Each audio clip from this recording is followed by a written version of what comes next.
What's up? It's Miles. In this video, I've been having tons of Keepa questions pretty consistently for a while, and specifically around understanding different things like offer counts and really digging into the data beyond just the price history. So I wanted to make a full video about it, look at examples of several different listings, how I would think about them, different details of them, and really understanding and looking deep into Keepa to make much better buying decisions and get through poor products quicker to find those gems that you can buy, sell through, and repurchase, and ultimately build out a very profitable catalog of products in your Amazon business. So got the nice thing right here. Make sure, guys, get a free trial of SellerAmp linked in the description. If you haven't already seen the announcement, I'm now a part owner of SellerAmp, which I'm super excited about. But that's not what we're talking about in this video. So coming here, immediately, right, we can see the Keepa chart, right? The price history, that's the standard. That's what we all look at. If we go to the year chart, we can see how this has performed over time. And it looks like this has currently no sales rank. And also, don't sleep on stuff that has no sales rank. You can type it in on Keepa Product Finder, which is pretty awesome, and take a look at that. If you don't know what Keepa Product Finder is, Google it. It's pretty a cool tool that's included in the Keepa subscription you already have if you're probably watching this video. If you don't have a Keepa subscription, definitely get one. But coming here, right, so we can see price history. Obviously, we can see, what's going on with sales rank, the offer count. The offer count's actually spiked on this a lot lately.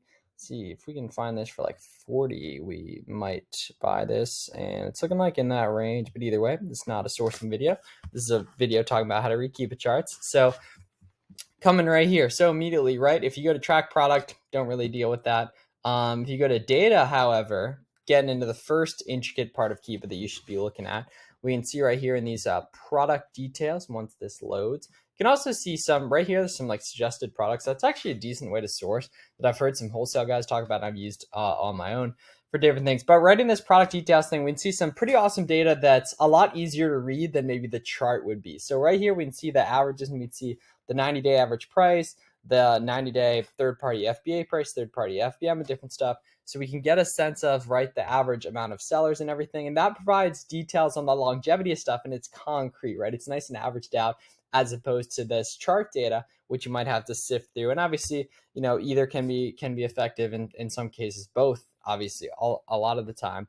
And here we can see the average buy box price. But looking at these 90-day averages, you can get an idea of the concrete data of stuff over time, and that suggests like how replenishable an item may be. And clearly we can see from the price history, this is probably a more replenishable type of item. We can see literally for pretty much a year, right? Like 9 months, 10 months right there, the price was relatively stable and the offer count was relatively stable as well. And that you would be very happy paying $40 pretty much, 80% plus of the last year.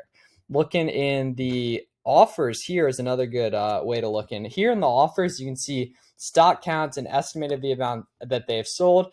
Although stock count can be hidden by max order quantities. Basically, max order quantities is a good thing to put on anything you're making money on.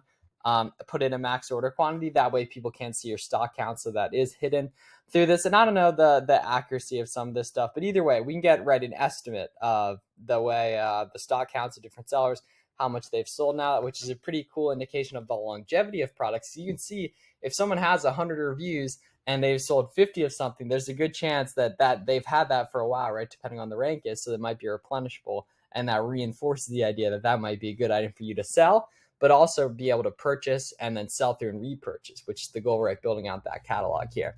So we can see the sold 30 days as well as stock history, which is pretty cool as well. And I didn't know about any of this stuff pretty much until like 3 to 6 months ago. Buy box statistics a little bit, but some of this stuff I've been digging a lot more deep into later, as well as we can see whether they're prime or merchant right here, and we can see the check mark. These guys are all prime, as well as this is a pretty good aggregation of data, and we can see when they were initially seen on a listing. So you can assume, right, if they were first seen on it 11 months ago and they're still on it, right, which obviously if they're on here, they're still on it, and they have 7,000 reviews, they're probably making a bunch of money, so they probably have some other good stuff. We can see on the buy box statistics, which we'll get to in a second, right, this guy has 7,000 reviews and he has 13% of the buy box share across the whole year. So he's making money on this product and probably a bunch of other stuff as well.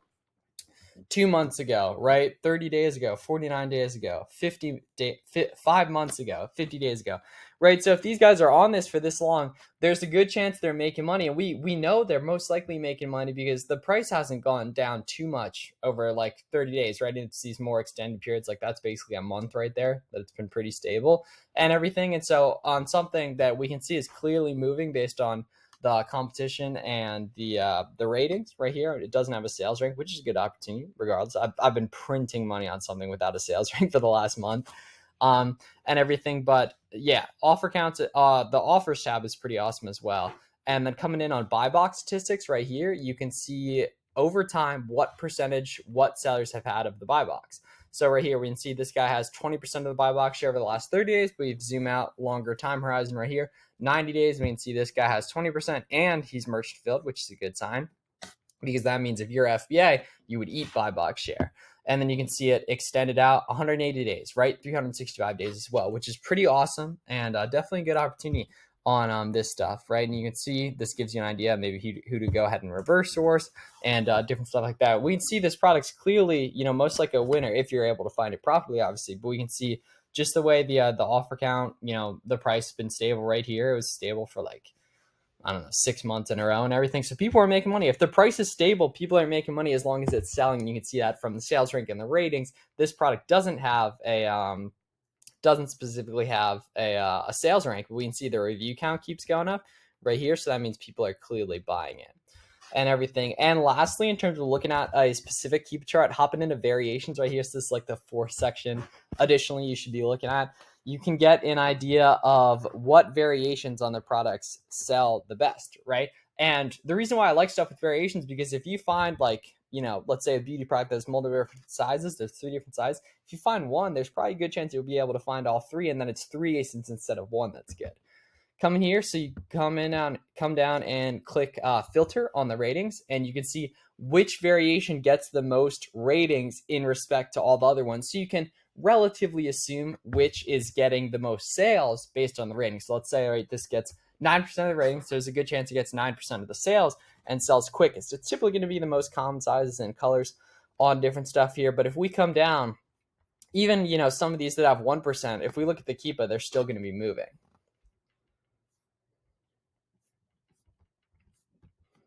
See, definitely not as quick, especially this is something that doesn't have a sales rank.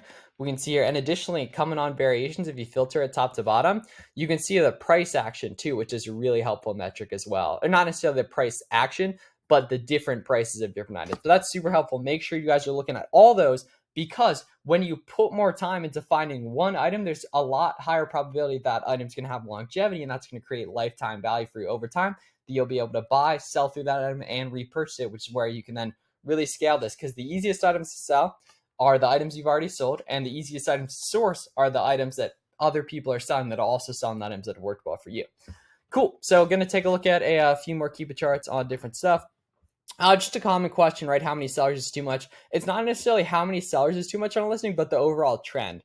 Right here, we can see there were 10 people on this April 1st, and by April 24th, there were 219 sellers. So a pretty drastic difference. So I would obviously stay away from that.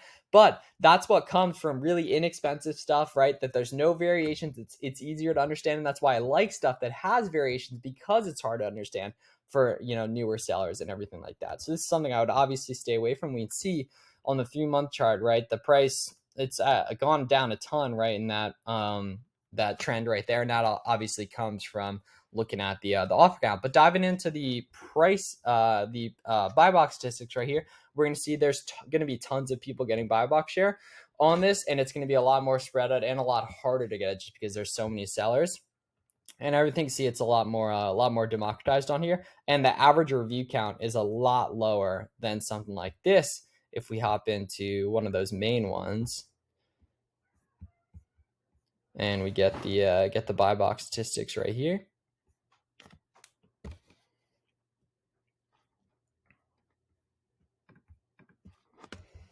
Just waiting on for a sec. Internet, you guys gotta smash the like button so I can make more money off AdSense and pay for it. You can see how there's a lot higher percentages on this stuff and there's less competition. That comes from there being the complexity of variations and everything. And we can see offer count right here. The stock counts are going to be mostly pretty low on these guys. Damn, that one guy is 223, and it's nice to see that data. See when people got on this stuff. It's a lot on average. There's way more sellers, right? So the days are a lot more spread out. But ironically, a lot of people have been on this actually a decent amount of time and everything. I don't know if everyone's showing there is still 120 sellers and everything on that. And moving on to one more Keepa chart, just want to show you guys, right, the life cycle on different products. So like right here, so this is a Lego, and typically Legos have like 2 seasons that they're available, right? 2 years that they're around. So we can see this came out right at the start of 2020 right here, and Amazon was on it, but then Amazon went out of stock and it went to the moon. But more importantly, I just want to talk about Q4 trends right here that we can see. So it was 55. Amazon was selling it for 55 in October 2020, and then just in a small time frame, right, for like a month there, it was over 70, right? And so a $55 cost, or sorry, it was over like 130, my bad. So we'll do it at a $56 cost on the SellerAmp right here. It was moving at 120, and fees were probably a little lower back then as well. That's a 65% ROI, and that's a beautiful thing. And look at the rank on that. Beautiful, under 10K.